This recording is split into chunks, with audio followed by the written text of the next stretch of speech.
At his last meal with his beloved disciples, Yeshua shared a cup of wine with them, saying, "This cup is the new covenant in my blood.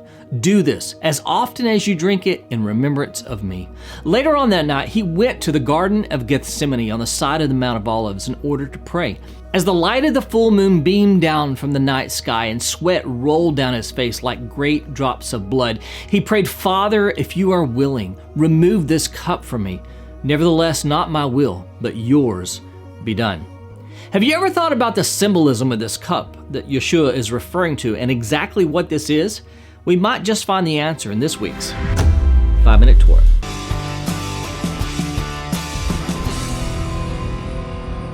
Shalom and blessings from Shalom Macon, the place where disciples of Yeshua learn, connect, and grow. I'm Darren, and before I get into the 5 minutes of my 5-Minute Torah commentary, let's cover a few quick facts about this week's Torah portion. This week we are studying the portion of Va'era. This is Exodus 6:2 through 9:35, and here are the 3 things that you need to know about it. Number 1, uncircumcised lips. Moses doubts his calling. Again. Just like last week, this week we hear Moses doubting his ability to do what God has called him to do.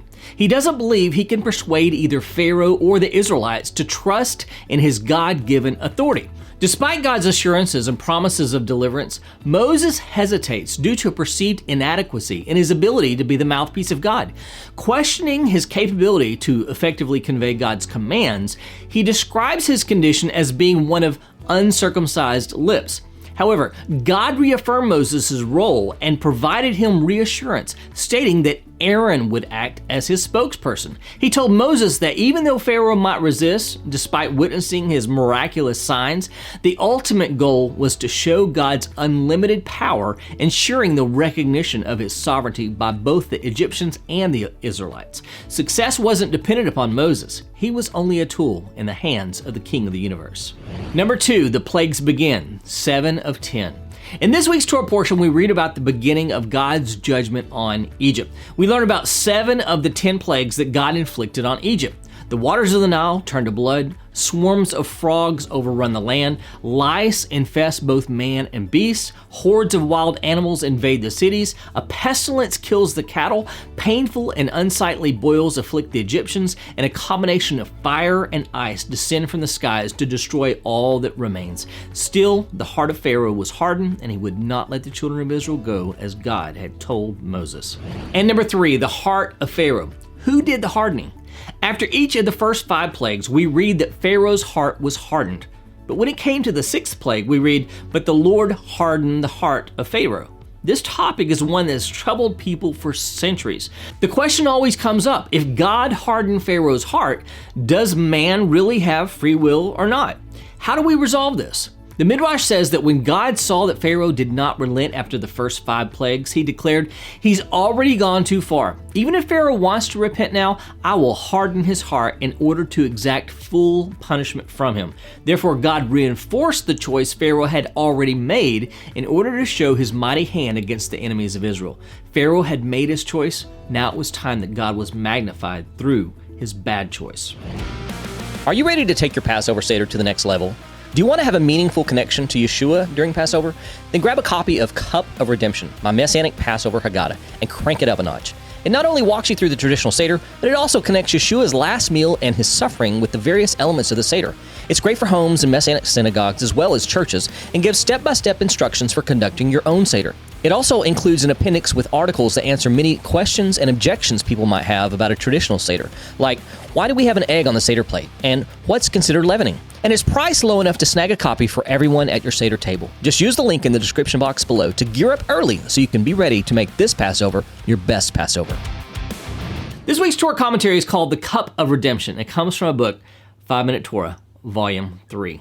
When it was time for the Lord to deliver the children of Israel from Egypt, God poured out his judgments on Egypt to demonstrate his power and allow time for the Egyptians to repent. But before any of this took place, the Lord made multiple promises to the children of Israel for what he was about to do. Say therefore to the people of Israel, I am the Lord, and I will bring you out from under the burdens of the Egyptians, and I will deliver you from slavery to them, and I will redeem you with an outstretched arm and with great acts of judgment. I will take you to be my people, and I will be your God, and you shall know that I am the Lord your God who has brought you out from under the burdens of the Egyptians. This is Exodus 6, verses 6 and 7. In this passage, God reveals 4 specific things that he will do for the children of Israel. Number 1, release them from harsh labor, physical release. Number 2, free them from their enslavement, a legal release. Number 3, take them out of Egypt, a physical transfer. And number 4, make them his own people, a legal transfer. These promises to Israel were fulfilled when the Lord delivered his people from Egypt. They each have a unique aspect to them and eventually became part of the Passover Seder tradition. They became what is known as the 4 expressions of redemption, with each promise corresponding to one of the 4 cups of wine that are consumed throughout the course of the Seder. A 5th expression, however, follows in the very next verse.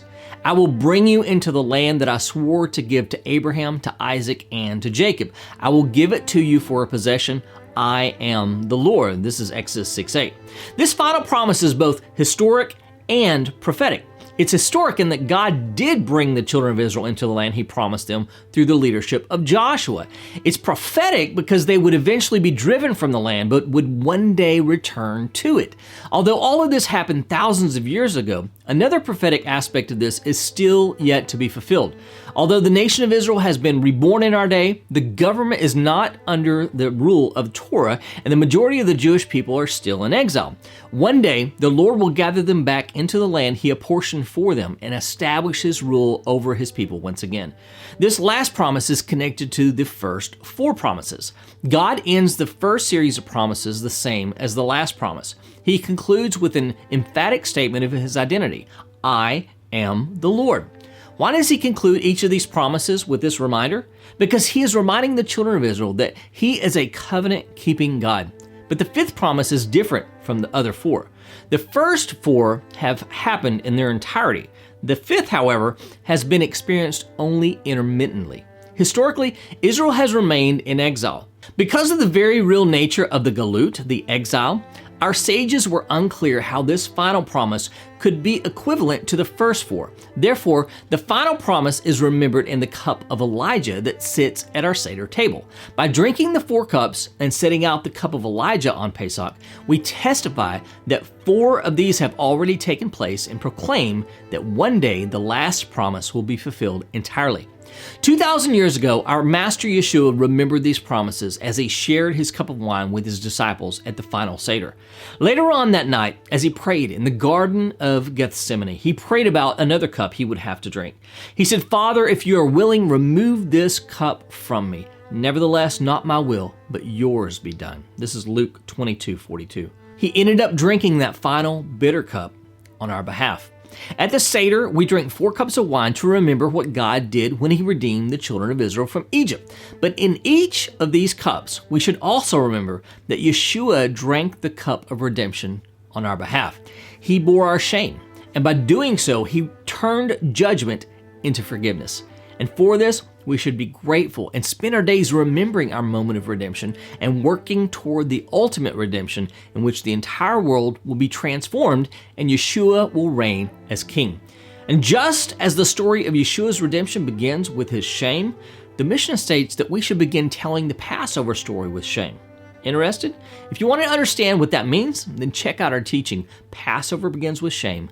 Just click on the link right here.